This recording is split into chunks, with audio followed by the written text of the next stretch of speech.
अस्सलामुअलैकुम जी, मैं हूं हैदर वड़ैच और आप देख रहे हैं civil world with Haider Waraich. तो आज हम स्टार्ट करेंगे कंक्रीट टेक्नोलॉजी और आरसीसी डिज़ाइन के रिलेटेड जितने भी इंटरव्यू क्वेश्चन हैं हम उनको डिस्कस करेंगे। फर्स्ट क्वेश्चन है हमारा जी, enlist the test of cement. अब टेस्ट ऑफ सीमेंट, सीमेंट के कौन कौन से टेस्ट हैं? अब सीमेंट के टेस्ट की बात की जाए तो सीमेंट के बारीकपन को चेक करने के लिए, यानी कि सीमेंट कितना फाइन है उसको चेक करने के लिए फाइननेस टेस्ट किया जाता है। ठीक है। और सीमेंट के पेस्ट जब बनाई जाती है तो सीमेंट के पेस्ट में कितना पानी रिक्वायर्ड होता है उसकी हाइड्रेशन के लिए, तो उस रिक्वायर्ड पानी के मकदार उसकी जो है वो फाइंड करने के लिए कंसिस्टेंसी टेस्ट किया जाता है। अब उसके बाद जी सीमेंट का सेटिंग टाइम टेस्ट, उसकी सेटिंग टाइम चेक की जाती है, इनिशियल सेटिंग टाइम क्या है और उसका फाइनल सेटिंग टाइम क्या है, तो ये उसमें। और जी इसके अलावा सीमेंट अपना वॉल्यूम इंक्रीज करता है। वो कितना वॉल्यूम इंक्रीज करता है? वॉल्यूम इंक्रीज को चेक करने के लिए साउंडनेस टेस्ट किया जाता है। ठीक है। इसके अलावा सीमेंट के ऊपर सीमेंट की कंप्रेसिव स्ट्रेंथ फाइंड करने के लिए कंप्रेशन टेस्ट किया जाता है और टेंसाइल स्ट्रेंथ को फाइंड करने के लिए टेंसाइल टेस्ट किया जाता है। तो ये सारे टेस्ट किए जाते हैं किसके ऊपर? सीमेंट के ऊपर। इसके अलावा जी आप सीमेंट पे स्पेसिफिक ग्रेविटी टेस्ट वो भी सीमेंट में ऐड कर सकते हैं। तो जी नेक्स्ट क्वेश्चन है कि ये फाइननेस सीमेंट जो है, फाइननेस टेस्ट जो है ये क्या होता है? फाइननेस टेस्ट ऑफ सीमेंट, तो मैं पहले ही बता चुका हूँ कि हमने सीमेंट का जो फाइनपन है, जो बारीकपन है या फाइननेस है, कितना सीमेंट फाइन है उसको फाइंड करने के लिए ये टेस्ट किया जाता है। फाइननेस मॉडुलस किया जाता है, ये सीव एनालिसिस किया जाता है। सीव एनालिसिस के बाद उसकी फाइननेस मॉडुलस यानी कि एफ एम फाइंड किया जाता है। और एफ एम की बात करें तो ये सीमेंट की एफ एम तकरीबन 2 से 3 होती है। सीमेंट के अलावा किसी भी मटेरियल की, मोस्टली मटेरियल की फाइनेंस मॉडुलस जो है ये 2-3 के करीब ही होगी। ठीक है।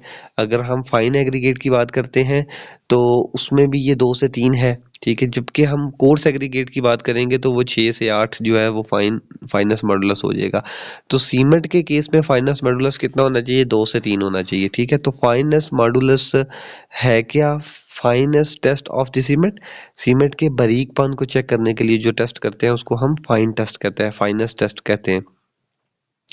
नेक्स्ट क्वेश्चन है जी, फाइनेंस टेस्ट हमने किया किसका जी? ऑर्डिनरी पोर्टलैंड सीमेंट का। तो ऑर्डिनरी पोर्टलैंड सीमेंट का जो है वो फाइनेंस मॉडुलस जो है वो उसका स्टैंडर्ड क्या? स्टैंडर्ड।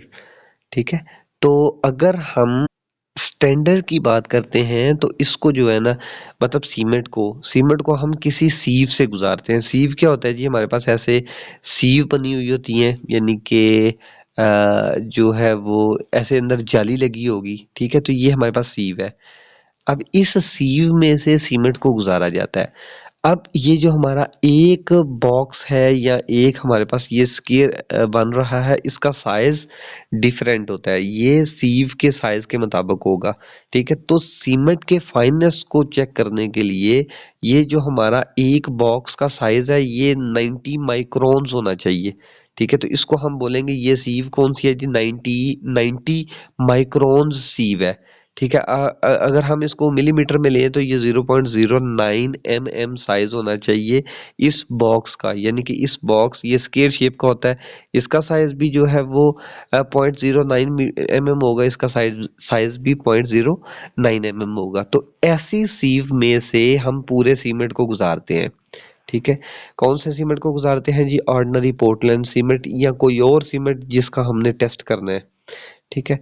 तो जब हम इस सीव में से गुजारते हैं तो गुजारने के बाद कुछ जो है सीमेंट, मैक्सिमम सीमेंट जो है वो इधर से गुजर जाता है। ठीक है, इस सीव से। लेकिन कुछ सीमेंट जो है, यानी कि ये सीव थी, तो सीव में से हमने जितना भी ऊपर सीमेंट डाला था वो तकरीबन 90% नीचे गुजर गया उस सीव में से। 10% जो है वो ऊपर रह जाएगा, 10 से ज्यादा नहीं होना चाहिए।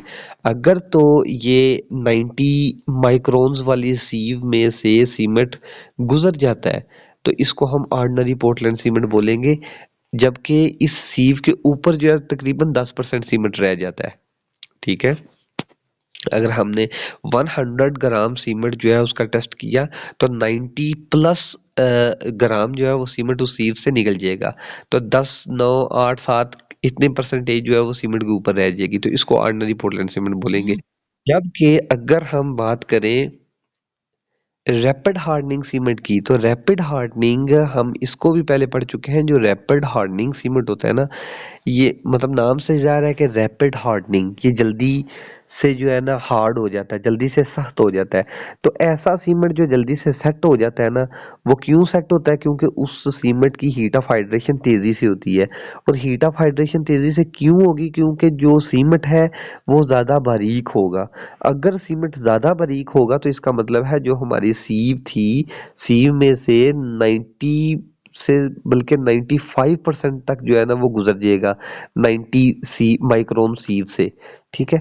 या 90 नंबर सीव कह ले, 90 नंबर सीव से जो है वो मैक्सिमम 95% गुजर जाएगा, 5% ऊपर रह जाएगा। यानी कि ये वाला जो सीमेंट है रैपिड हार्डनिंग सीमेंट, ये ऑर्डिनरी पोर्टलैंड सीमेंट से ज़्यादा बारीक है, ठीक है? तो ये आपने याद रखना है कि हमने अगर टेस्ट कर रहे हैं तो कितना सीमेंट ऊपर सीव में रह जाएगा।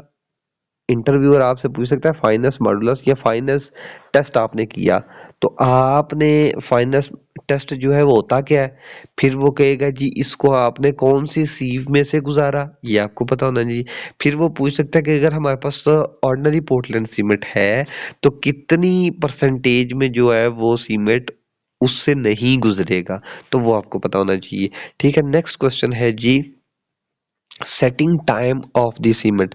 अब सेटिंग टाइम में एक तो है जी इनिशियल सेटिंग टाइम और एक है अपना फाइनल सेटिंग टाइम। तो इनिशियल सेटिंग टाइम या फाइनल सेटिंग टाइम को फाइंड करने के लिए जो टेस्ट करते हैं उसको हम सेटिंग टाइम ऑफ सीमेंट कहते हैं, ठीक है? इसको फाइंड किस से करते हैं? ठीक है, फाइंड करने के लिए विकेट अपरेटस, एक हमारे पास अपरेटस है, उस अपरेटस से हम जो है वो fineness sorry setting time of cement find करते हैं, ठीक है? अब इसमें जी अगर हम मतलब ये एक ऐसे मतलब एक ना आला होगा, ठीक है, इंस्ट्रूमेंट होगा ऐसे, ठीक है? इंस्ट्रूमेंट नीचे जो है हमने पेस्ट रखी होगी, जो सीमेंट की पेस्ट है, इधर वो लगी होगी, एक नाली सी लगी होगी, सॉरी एक नीडल लगी होगी। अब वो पेस्ट के अंदर जाएगी, ये जो हमने पेस्ट बनाया, इसके बाद हम चेक करते हैं जो नीडल है वो उसमें कितनी पेनिट्रेट हुई है। तो अगर तो वो पेनिट्रेट हो रही है 5 mm तक, तो जो 5 mm तक जो है, पहले तो आप नीडल करेंगे ना तो वो सारी की सारी ही वो नीडल जो है ना नीचे तक चली जाएगी।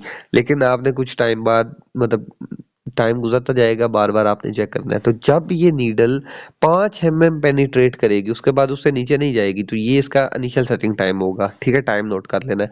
और जब जो है वो ये सख्त हो जाए पेस्ट, सख्त होने के बाद वो नीडल नीचे जाएगी नहीं, तो वो उसका फाइनल सेटिंग टाइम होगा, ठीक है? और ये जो मैंने अपरेटस बनाया है, इस अपरेटस को कहते हैं जी विकेट अपरेटस। अच्छा जी, नेक्स्ट क्वेश्चन है जी soundness of test of cement. Soundness test क्या होता है जी?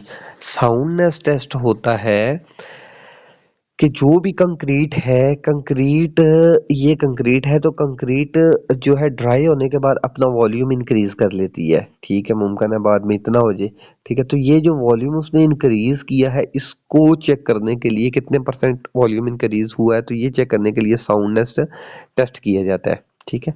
अब ये साउंडनेस कंक्रीट का वॉल्यूम इंक्रीज होता क्यों है? ये होता है कि अगर हमने जो इसकी परसेंटेज थी वो करेक्ट नहीं डाली। सीमेंट में परसेंटेज, सीमेंट के अंदर क्या होता है, लाइम होता है, सिलिका होता है, एलुमिना होता है, फिर आपका मैग्नीशिया होता है, फिर आपका क्या होता है जी कैल्शियम सल्फेट होता है। तो इनमें से अगर लाइम की सबसे ज़्यादा तो लाइम डिपेंड करता है कि लाइम जो है वो वैसे तो 62 से तकरीबन 67 या 65% जो है वो सीमेंट के अंदर इतनी परसेंटेज लाइम की होनी चाहिए, ठीक है? लेकिन इससे ज़्यादा अगर आप 70% यूज़ कर लेते हैं ना तो उसका फ़ायदा नहीं नुकसान होगा, क्योंकि लाइम ज़्यादा होने की वजह से क्या हुआ, इसमें सीमेंट में साउंडनेस हो जाएगी, वॉल्यूम इंक्रीज हो जाएगा। इसके अलावा मैग्नीशिया की परसेंटेज और कैल्शियम सल्फेट की परसेंटेज अगर ज़्यादा हो जाएगी तो फिर भी वॉल्यूम ज़्यादा इंक्रीज होगा।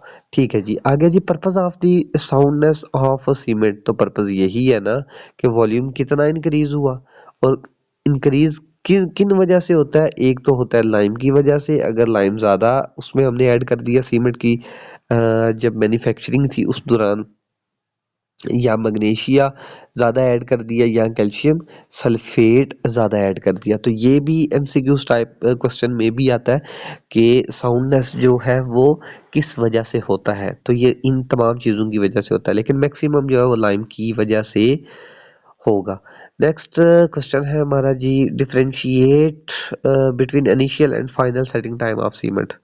तो इनिशियल सेटिंग टाइम तो वो होगा कि जहाँ पे वो सीमेंट जो पेस्ट बनाया है वो जमना शुरू हो जाएगा। ठीक है, जबकि मतलब हार्ड होना शुरू जमना शुरू हो जाएगा। जबकि फाइनल सेटिंग टाइम क्या होता है, फाइनल सेटिंग टाइम में वो बिल्कुल हार्ड हो जाएगा, उसके बाद वो स्ट्रेंथ पकड़ना शुरू हो जाएगा, हार्ड हो जाएगा, बाकी स्ट्रेंथ वो आस्ता आस्ता लेता रहेगा। ठीक है, तो वो फाइनल सेटिंग टाइम होता है। नेक्स्ट है जी, कंप्रेशन टेस्ट ऑफ सीमेंट। अब कंप्रेशन टेस्ट क्या होता है जी? कंप्रेशन टेस्ट होता है कि जैसे हम कंक्रीट का कंप्रेशन टेस्ट करते हैं ना, इस तरह हमारे पास एक क्यूब होता है। ठीक है, वो क्यूब के अंदर हम कंक्रीट डाल के तो उसका टेस्ट करते हैं। इसी तरह हम सीमेंट का भी कंप्रेशन टेस्ट फाइंड करते हैं। कंक्रीट के केस में ये कितना था, 6-6 इंच का एक क्यूब होता है। ठीक है, तो उसमें जो है ना हम उस फाइंड करते हैं, लेकिन इस केस में ये 70.6 mm एक साइड होती है और दूसरी भी साइड 70.6 mm की होगी। ठीक है, तो इस साइज का हमारे पास एक वो समझिए कि क्यूब बनाते हैं हम। उसके बाद इसकी स्ट्रेंथ फाइंड कर लेते हैं, ऊपर कंप्रेशन लगा के इसको बकायदा इसको जो है ना इसकी क्यूरिंग की जाती है, बाद में चेक किया जाता है, तो वो उसकी कंप्रेशन स्ट्रेंथ हो गया। Tensile strength of cement. तो टेंसाइल स्ट्रेंथ भी वैसे फाइंड करते हैं। अगर हम कंक्रीट की बात करें तो कंक्रीट के केस में क्या करते थे, कंक्रीट के केस में हम क्या करते थे, टेंसाइल स्ट्रेंथ को फाइंड करने के लिए एक बीम बनाते थे, इस तरह का बीम बनाते थे। ठीक है, अब बीम बनाने से क्या होगा जी, ये हम बीम बनाते थे, बीम का साइज कितना होता है, अगर हम कंक्रीट की टेंसाइल स्ट्रेंथ फाइंड कर रहे हैं तो इस ये डिफरेंट किस्म के बीम बना सकते हैं। एक हम ये रख सकते हैं 100 × 100 × 500। ठीक है, ये साइज है। साइज से मुराद कि इसका क्रॉस सेक्शन जो है ना ये वाला, इसका साइज 100 होता है। ठीक है, जबकि इसकी लेंथ जो है वो 500 होती है। या इसके अलावा हम इसका साइज चेंज भी कर सकते हैं। दूसरा इसका केस होता है कि 6-6 इंच इसका क्रॉस सेक्शन साइज हो। 6-6 इंच से मुराद कि हमने जो साइड्स इसकी बनाई है ये 150 mm, ये भी 150 mm, और जो इसकी लेंथ है ये 700 mm हो। तो ये दो साइजेस हम यूज़ करते हैं। इसके बाद इसको मशीन में डाला जाता है, इसके ऊपर लोड लगाया जाता है और इसकी फ्लेक्सुरल स्ट्रेंथ या टेंसाइल स्ट्रेंथ को फाइंड कर लिया जाता है। जबकि अगर हम बात करें, अभी बात हो रही है कि टेंसाइल स्ट्रेंथ ऑफ सीमेंट, तो सीमेंट के केस में इतना बड़ा तो हम नहीं ना कर सकते, तो इसके लिए ये मेरा ख्याल है 25 mm और ये 75 mm। ठीक है, तो ये साइज का हम छोटा सा पेस्ट बनाते हैं, छोटा पेस्ट बना के छोटा सा ये बीम बनाते हैं, उसको फिर क्यूरिंग करके सारा उसका प्रोसीजर जब हार्ड हो जाता है 7 दिन, 3 दिन पे, 7 दिन पे, 28 दिन पे, इसकी फिर जो है ना वो टेंसाइल स्ट्रेंथ निकाली जाती है। टेंसाइल स्ट्रेंथ के लिए हम मशीन में डालते हैं, उस मशीन को बोलते हैं जी टेंसाइल टेस्टिंग मशीन, या इसको हम ब्रिक्यूटी टेस्टिंग मशीन भी बोलते हैं। ठीक है, तो इस मशीन में डालते हैं।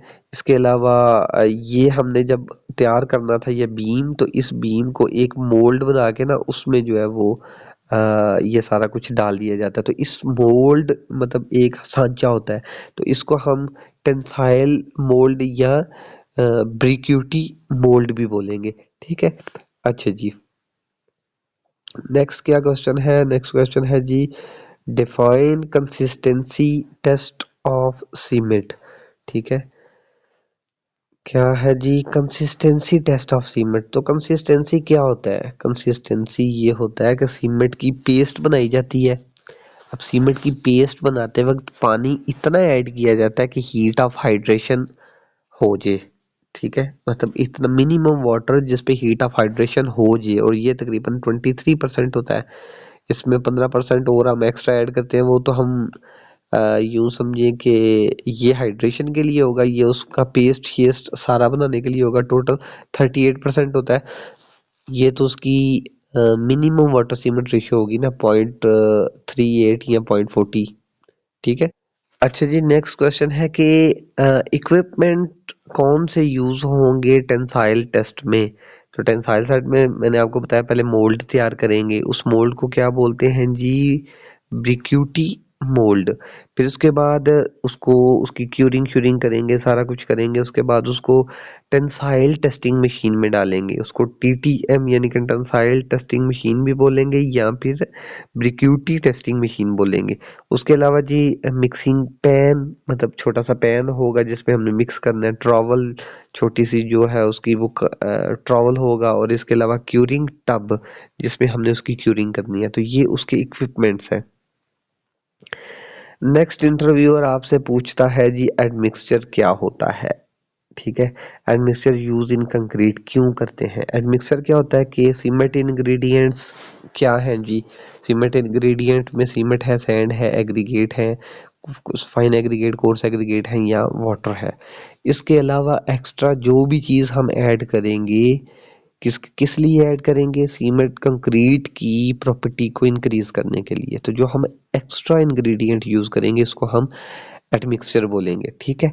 ये कह रहे हैं इसको हम एडमिक्सचर बोलेंगे। बाज दफा हम इसको एडिटिव्स भी बोलते हैं, लेकिन नहीं, हम एडमिक्सचर को एडिटिव नहीं बोलेंगे। एडमिक्सचर्स ये होते हैं कि अगर हम कंक्रीट कर रहे हैं, तमाम चीज़ों को हम यानी कि cement, sand, fine aggregate, coarse aggregate को जो है वो मिला रहे हैं, मिक्स कर रहे हैं, तो उस मिक्सिंग के दौरान पानी भी ऐड किया, और जो एक्स्ट्रा चीज़ ऐड की, एक्स्ट्रा इंग्रेडिएंट ऐड किया, वो होगा एडमिक्सचर। लेकिन बाज़ दफ़ा हम ये करते हैं कि सीमेंट की प्रॉपर्टी, कंक्रीट की प्रॉपर्टी को चेंज करने के लिए जब हमने सीमेंट बनाया, तो सीमेंट की मैन्युफैक्चरिंग के टाइम ही जब सीमेंट बन रहा था ना, तो उसमें हमने कुछ चीज़ ऐड कर दी।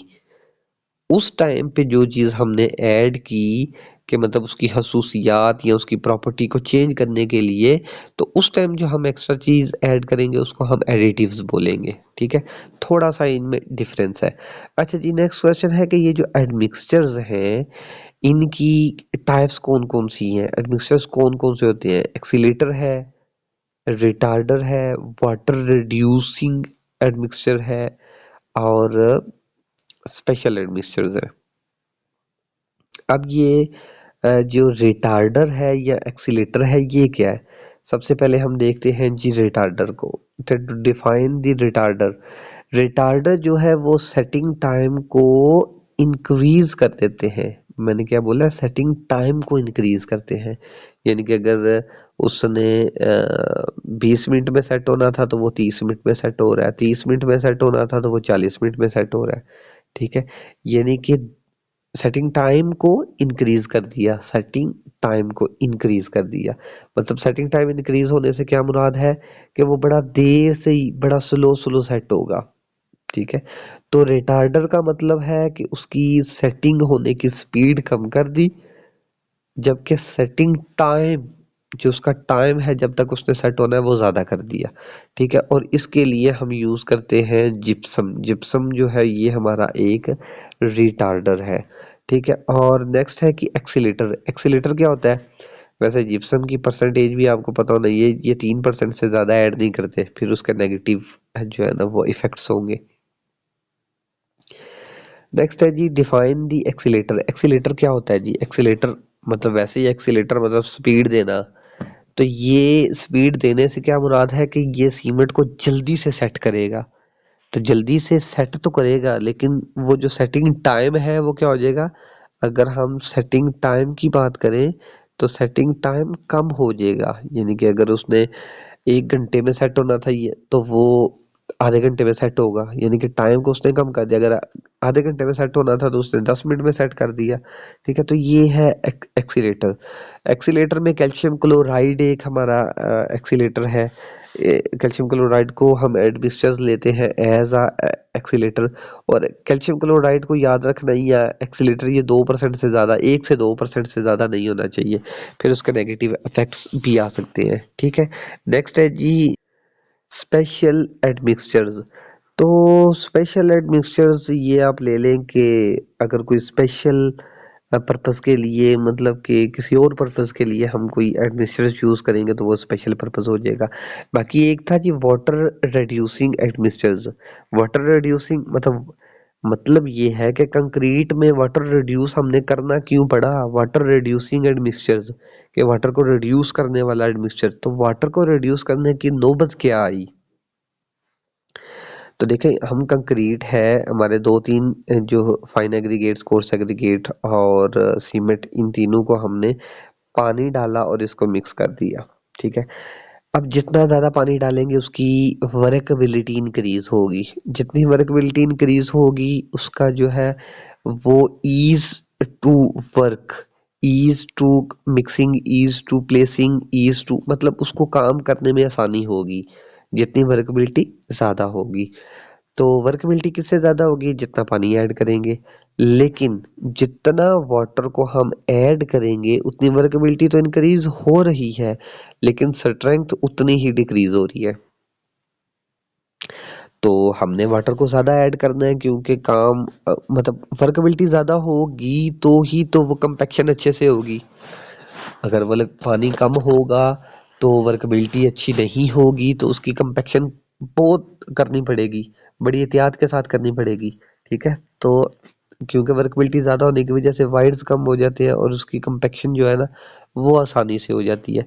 तो अब इस केस में करते क्या है कि पानी भी ज़्यादा हमने ऐड नहीं करना, क्योंकि पानी ऐड करने की वजह से स्ट्रेंथ कम हो जाती है। तो उस वजह से हम उसमें कोई एडमिक्सचर यूज़ कर देते हैं, उसको हम बोलते हैं जी वाटर, उसको हम क्या बोलते हैं जी? Water reducing admixture. अब वाटर रिड्यूसिंग एडमिक्सचर्स कौन कौन से होते हैं? इसमें आपका प्लास्टिसाइजर है और सुपर प्लास्टिसाइजर है। प्लास्टिसाइजर, सुपर प्लास्टिसाइजर ये है हमारे वाटर रिड्यूसिंग एडमिक्सचर। ठीक है, नेक्स्ट क्वेश्चन है जी ये नॉन डिस्ट्रक्टिव टेस्ट क्या होता है? ठीक है, non destructive test of concrete. अब ये कंक्रीट से मुझे याद आया, एक ऊपर हमारा क्वेश्चन था ये। ठीक है, ये क्वेश्चन था जी, ये इधर भी कंक्रीट लिखा हुआ है, ये लिखा हुआ है equipment used in tensile test of concrete. तो ये कंक्रीट की बात नहीं हो रही, टेंसाइल टेस्ट ऑफ सीमेंट की बात हो रही है। सीमेंट के लिए ये चीजें होनी थी। अगर टेंसाइल स्ट्रेंथ ऑफ कंक्रीट होता तो कंक्रीट में तो वही केस है ना, वो बड़ा सा बीम बनाएंगे फिर उसको यूटीएम मशीन में डालेंगे तो वो और केस है। तो इधर भी हमने क्या करना था? सीमेंट करना था। ठीक है, अच्छा, तो क्वेश्चन है non destructive test of concrete. तो नॉन डिस्ट्रक्टिव टेस्ट कौन सा होता है जी? नॉन डिस्ट्रक्टिव टेस्ट होता है कि अगर हमारा कोई स्ट्रक्चर बन गया है तो इसको डैमेज किए बगैर या इसको इसमें जो है ना इसकी स्ट्रेंथ पे कोई फर्क नहीं पड़ता, तो बाहर से एक नॉन डिस्ट्रक्टिव इंस्ट्रूमेंट लगा के, ठीक है, इसकी स्ट्रेंथ को फाइंड किया जाता है। ठीक है, तो इसको बोलते हैं जी नॉन डिस्ट्रक्टिव टेस्ट। नेक्स्ट हमारे पास है जी डिफाइन कंक्रीट मिक्स डिजाइन। तो कंक्रीट मिक्स डिजाइन क्या होता है जी? कंक्रीट मिक्स डिजाइन होता है, कंक्रीट मिक्स डिजाइन होता है कि हम कोई ऐसा मिक्स डिजाइन करें, कोई ऐसा, कंक्रीट नाम से ज्यादा है ना, कंक्रीट मिक्स डिजाइन। तो मतलब हमने ऐसा मिक्स किया जिससे हम, कंक्रीट मिक्स डिजाइन एक ऐसा प्रोसेस है जिसमें हम ये फाइंड करते हैं, ये डिटरमाइन करते हैं कि सीमेंट कम से कम यूज हो और स्ट्रेंथ मैक्सिमम जो है वो उससे हम अचीव कर पाए। ठीक है, तो इस चेकिंग को, इस फार्मूले को या इस प्रोसेस को हम क्या बोलते हैं जी? Concrete mix design. अब इसके डिफरेंट जो है वो मेथड हो सकते हैं। अब इनके कौन कौन से मेथड है जी? आर्बिट्रेरी मेथड है। आर्बिट्रेरी मतलब कि ये फर्जी है, फर्जी जैसे हम 112, 124, 136, 148, ठीक है, ये कर रहे हैं तो ये आर्बिट्रेरी मेथड है। तो ये भी मिक्स डिज़ाइन तो है लेकिन आर्बिट्रेरी है, फर्जी है। और minimum wide method, minimum wide से मुराद यही है ना कि हम जितना हमने सीमेंट डाला, ठीक है, मतलब जितना वो हमारे पास कोर्स एग्रीगेट होगा ना, कोर्स एग्रीगेट में हमने फाइन एग्रीगेट्स डाला, ठीक है, अब वो इतना डालना है कि वो वाइड्स जो है वो कवर हो जाए, तो मिनिमम वाइड्स हो। ये एक मेथड है मैक्सिमम डेंसिटी मेथड। तो मैक्सिमम डेंसिटी मेथड से क्या मुराद है कि हमने ट्रायल बेसिस पे दो तीन दफा मतलब ट्रायल लेते जाना है, ट्रायल करते जाएंगे, एक दफा हमने कुछ और रेशियो रखी, एक दफा कुछ और रखी, एक दफा कुछ और रखी, तो ट्रायल लेते जाएंगे जिसमें हमें मैक्सिमम डेंसिटी अचीव होगी। और मैक्सिमम डेंसिटी कैसे अचीव होगी? डेंसिटी का फार्मूला होता है मास ओवर वॉल्यूम। तो अगर मास की बात करते हैं तो मैंने आप ले ले 1 kg, 1 kg पे मैंने जो है ना, मेरे पास 1 kg का एक मैंने मटेरियल लिया, उसमें fine aggregate, coarse aggregate, water, cement सब कुछ मिला के 1 kg है, ठीक है। लेकिन मैंने कभी रेत को कम कर दिया, कभी सीमेंट को ज़्यादा कर दिया, कभी सीमेंट को कम कर दिया, रेत को ज़्यादा करके तो एग्रीगेट को कम कर दिया, ठीक है, तो मैंने उसकी रेशियो देता लेता गया, ठीक है। तो ये मैंने देखा कि मैक्सिमम डेंसिटी कब आएगी? मैक्सिमम डेंसिटी आएगी मास ओवर वॉल्यूम है ना, मास ओवर वॉल्यूम। तो मास अगर मेरे पास 1 है तो वॉल्यूम मेरे पास, वॉल्यूम जितना जितना कम होता जाएगा डेंसिटी उतनी ज़्यादा आएगी। फॉर एग्जांपल ये मेरे पास 0.5 आ जाता है वॉल्यूम, ठीक है, तो ये मेरे पास 2 हो जाएगी, ठीक है। मकसद ये है कि वॉल्यूम को डिक्रीज करना है, ठीक है। मैं 1 kg का मटेरियल लूंगा और उसकी परसेंट मतलब उसकी रेशो ट्रायल बेसिस पे चेंज करता रहूंगा। जब मेरे पास वॉल्यूम कम से कम आ जाएगा ना, मिक्स करके उसको जो है ना मैं एक मोल्ड में डालूंगा, तो जब वॉल्यूम मेरे पास कम आ जाएगा ना, इसका अंडरस्टूड मतलब ये है कि डेंसिटी ज़्यादा अचीव हो गई है। तो जी ये हो गया जी मिनिमम डेंसिटी मेथड। एक है फाइनेस्ट मॉडुलस मेथड। तो फाइनेस्ट मॉडुलस जो है वो सीमेंट का फाइनेस्ट मॉडुलस है, फिर उसका जो है हमारा हर एग्रीगेट का, सैंड का फाइनेस्ट मॉडुलस, कोर्स एग्रीगेट का फाइनेस्ट मॉडुलस। तो फाइनेस्ट मॉडुलस देखा जाता है, और फाइनेस्ट मॉडुलस के हिसाब से जो है ना, अगर हम कंक्रीट मिक्स डिज़ाइन करेंगे तो ये एक उसका मेथड है। वाटर सीमेंट रेशियो मेथड, तो ये ज़्यादा यूज़ होता है water cement ratio method. Mostly हम इसी को हम यूज़ करते हैं मिक्स डिज़ाइन में। तो जी नीचे 1 बाय 1 है आर्बिट्रेरी मेथड। ये तो मैंने आपको बताया कि ये फर्जी होता है, जिस तरह ये हमारे पास 1 to 4 है या 1 1.5 3 है, ये जी 1 to 4 हो गई है। इसके अलावा क्या जी, मिनिमम वाइड मेथड बता चुका हूँ, मैक्सिमम डेंसिटी मेथड बता चुका हूँ, finest method, modulus method, water cement ratio method. Water cement ratio में इसका वाटर सीमेंट ग्राफ होता है, उस ग्राफ को देख के ना, उस ग्राफ की मदद से हम जो है वो मिक्स डिज़ाइन फाइंड कर लेते हैं कि हम अगर हमने फाइनेस्ट मॉडुलस हमारे पास ये है, तो फाइनेस्ट मॉडुलस और वाटर सीमेंट रेशियो दोनों का कंपैरिजन करने के बाद ग्राफ से हम वैल्यू ले लेते हैं सैंड की, सीमेंट की, ठीक है। तो ग्राफ की मदद से, वाटर सीमेंट रेशियो की मदद से जो हम अ, एक रेशियो निकालते हैं, उसको हम वाटर सीमेंट रेशियो मेथड बोलेंगे। नेक्स्ट क्वेश्चन है जी हमारे पास बल्किंग, ठीक है, बल्किंग ऑफ सैंड। ये सैंड बल्किंग क्या होता है? ये बल्किंग ऑफ सैंड क्या होता है? ये बल्किंग ऑफ सैंड ये है कि मेरे पास अगर ये एक सैंड का पार्टिकल है, ये दूसरा सैंड का पार्टिकल है, ये तीसरा सैंड का पार्टिकल है, और ये ड्राई है, ठीक है, इसके ऊपर फिर मॉइस्चर आ गया, ठीक है, मतलब पानी इसमें ऐड किया, ठीक है। मॉइस्चर आने की वजह से क्या होगा, जब इसके ऊपर मॉइस्चर आएगा तो मॉइस्चर की वजह से पानी की एक खसूसियत होती है, जैसे पानी ड्रॉप है, वाटर ड्रॉप ऐसे हो जाता है, ठीक है। वाटर ड्रॉप ऐसे क्यों होता है, ड्रॉप बनता क्यों है? क्यों? क्योंकि पानी की जो है ना एक प्रॉपर्टी है कि पानी अपने पार्टिकल को अपनी तरफ खींच के रखता है, मतलब ज़्यादा देर खींच के रखता है। जब ऊपर से और वाटर आ गया तो वो तो फिर जाएगा। ड्रॉप इस वजह से बना क्योंकि उसने सरफेस टेंशन, ठीक है, उस सरफेस टेंशन की वजह से ये ड्रॉप बनता है, ठीक है, वो नीचे गिरने से उसको रोकता है और वो एक ड्रॉप की शक्ल इख्तियार कर लेता है, ठीक है। इसी तरह अगर सैंड के ऊपर मॉइस्चर आ गया तो वो मॉइस्चर के ऊपर जो है ना, ये वाला, इस साइड वाला जो पार्टिकल है हमारा, मतलब ये पार्टिकल साइज, और ये सैंड जो है ना, दोनों सैंड के दरमियान जो अगर मॉइस्चर होगा ना, तो पानी आपस में इस तरह जो है ना एक दूसरे की तरफ खींचना शुरू कर देगा। ठीक है, जब खींचना शुरू कर देगा तो इसका भी साइज बढ़ जाएगा और इसका भी साइज बढ़ जाएगा और इसका भी साइज बढ़ जाएगा। ठीक है, और ये किस वजह से होगा? सरफेस टेंशन की वजह से। ठीक है जी। इसको फाइंड कैसे करते हैं, परसेंटेज कैसे फाइंड करते हैं, उसके लिए जो है ना एक सैंपल ले लेते हैं। सैंपल में मॉइस्चर कंटेंट मालूम करते हैं, बाद में उसका वॉल्यूम ले लेते हैं। मैं आगे जाके इंशाल्लाह बताता हूँ आपको। नेक्स्ट है जी ग्रेडिंग ऑफ एग्रीगेट। तो ग्रेडिंग ऑफ एग्रीगेट क्या होगा? मतलब एग्रीगेट का क्या ग्रेड है, वो ग्रेडिंग है। अब ग्रेड से क्या मुराद है? ग्रेड से मुराद होता है साइज। ठीक है, तो एग्रीगेट का क्या साइज है, क्या उसका मतलब जो हम यूज कर रहे हैं एग्रीगेट, उसका साइज क्या है? ठीक है, तो उसको हम बोलते हैं ग्रेड। अब ग्रेडिंग में जो है वो हमारे पास तीन किस्म के आ जाते हैं ग्रेडिंग। एक होता है वेल ग्रेडेड, ठीक है, और एक होता है जी गैप ग्रेडेड, और एक होता है जी पुअर ग्रेडेड। ठीक है, जो वेल ग्रेडेड होगा, वेल ग्रेडेड में जो है हर किस्म का साइज जो है ना एग्रीगेट का, वो इसमें मौजूद होगा।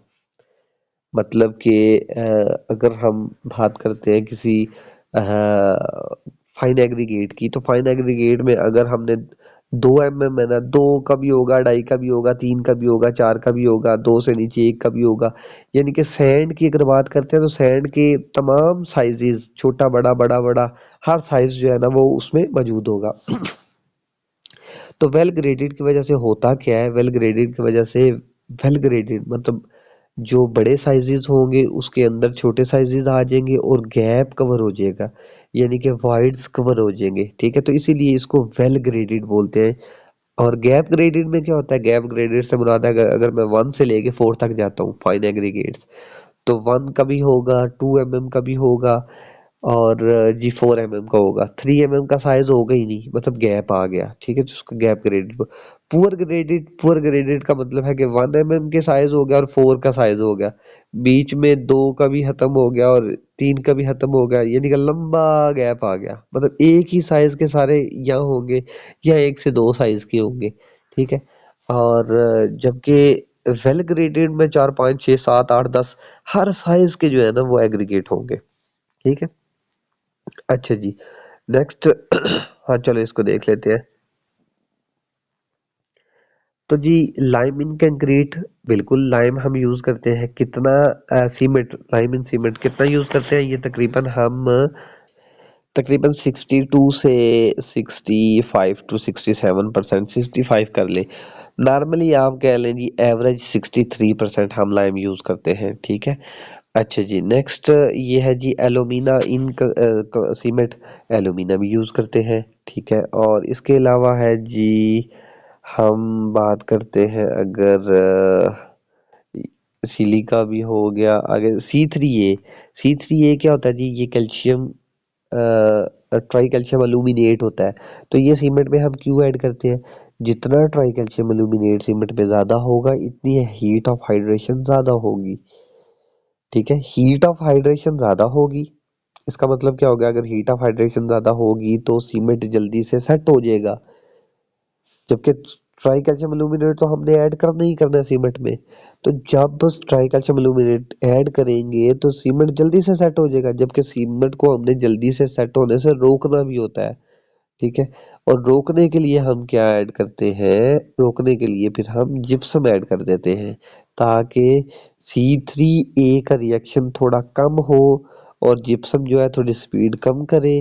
और जितना फिर कम स्पीड से वो सीमेंट हीट ऑफ हाइड्रेशन होगी, उतना फिर स्ट्रॉन्ग हमारे पास जो है ना रिजल्ट आएगा, उतना उतनी स्ट्रेंथ ज़्यादा होगी। अब है जी retarder use in concrete. Retarder बता चुका हूँ जी 3% तक होना चाहिए, और मोस्टली हम जिप्सम को लेते हैं। जिप्सम के अलावा ढेर सारे रिटार्डर हो सकते हैं। रिटार्डर यूज इन ऊपर रिटार्ड हाँ, रिटार्डर यूज इन सीमेंट तो बता चुका हूँ जी रिटार्डर का। और अगर एक्सीलेटर की बात करते हैं तो एक्सीलेटर क्या करता है? सेटिंग टाइम को सेटिंग टाइम को इन डिक्रीज कर देता है। ठीक है, मतलब टाइम जो है वो कम सेटिंग टाइम मतलब कम टाइम में जो है सेट कर देगा। जबकि जिप रिटार्डर की बात करें तो ये सेटिंग टाइम को इंक्रीज कर देता है, ये जिप्सम है, ठीक है। और एक्सीलेटर के तौर पे हम क्या लेते हैं, कैल्शियम क्लोराइड, और ये 2% तक लेते हैं कैल्शियम क्लोराइड को, ठीक है। विकेट अपरेटस क्या होता है जी, ये हमारी सेटिंग टाइम को फाइंड करने के लिए, कंसिस्टेंसी को फाइंड करने के लिए, फाइनल सेटिंग टाइम को फाइंड करने के लिए यूज होता है। अब ये है जी, ये हमारे पास विकेट अपरेटस है। अब इस अपरेटस में अगर हमने फाइंड करना सेटिंग टाइम, उसके लिए ये ग्लास प्लेट एक होगी जिसके ऊपर मसाला बनाएंगे, पेस्ट बनाएंगे। उसके अलावा ये एक हमारे पास मोल्ड होगा, कंटेनर कह लें वो होगा, और ये हमारे पास मशीन है जिसको हम विकेट अपरेटस बोलते हैं। इसके नीचे हम रखेंगे ये कंटेनर रखेंगे, उसको अंदर पेस्ट होगी, और ये नीडल होती है। नीडल से फिर चेक कर लेते हैं, अगर 5 mm तक होगा जब, वो उसका इनिशियल सेटिंग टाइम होगा, और जब बिल्कुल हार्ड हो जाएगा नहीं और होगा तो वो उसका फिर फाइनल सेटिंग टाइम हो जाएगा। ये देखें, ये ग्लास है, ये फिर प्लंजर है जो नीडल है, ठीक है। ये ऊपर स्केल है जो हमें बता रहा होगा कि कितने mm उसमें जो है पेनिट्रेट किया, और ये सारे का सारा मोल्ड कौन सा जी, विकेट मोल्ड है। तो ये अगेन वही पिक्चर है, ये चेक कर सकते हैं, ये है, ठीक है। ये इसमें फिर आगे नीडल्स की डिफरेंट टाइप्स हो सकती हैं, ठीक है। एंगुलर है या फिर नीडल है, कौन सी है? अच्छा जी, ये अपरेटस है जी।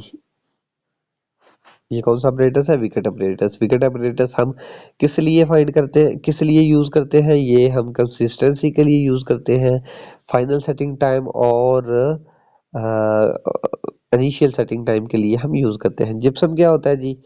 जिप्सम हम यूज करते हैं, जिप्सम हम सीमेंट में यूज करते हैं एज आ रिटार्डर, ठीक है। रिटार्डर के तौर पे हम यूज करते हैं। बल्किंग ऑफ सैंड क्या होता है? बल्किंग ऑफ सैंड, सैंड के वॉल्यूम का इंक्रीज हो जाना, इसको हम बल्किंग ऑफ सैंड बोलते हैं, ठीक है। अब मैं आपको बताया था कि हम इसको फाइंड कैसे करेंगे। देखें, बल्किंग ऑफ सैंड मतलब मैंने ड्राई सैंड ली, ये इसमें ऐड किया मॉइस्चर, उसका साइज फिर इधर से जो है ना वो इतना बढ़ जाएगा ऊपर तक, तो ये वॉल्यूम इंक्रीज हो गया। मतलब अगर ये मेरे पास 100% था तो ये 100% है, 20% इंक्रीज होगा, तो इसका मतलब है कि 20% या 15 या 10% उसमें बल्किंग ऑफ सैंड हुई है, ठीक है। आज तक के लिए इतना ही, मिलते हैं जी नेक्स्ट वीडियो में। जज़ाकल्लाह खैर।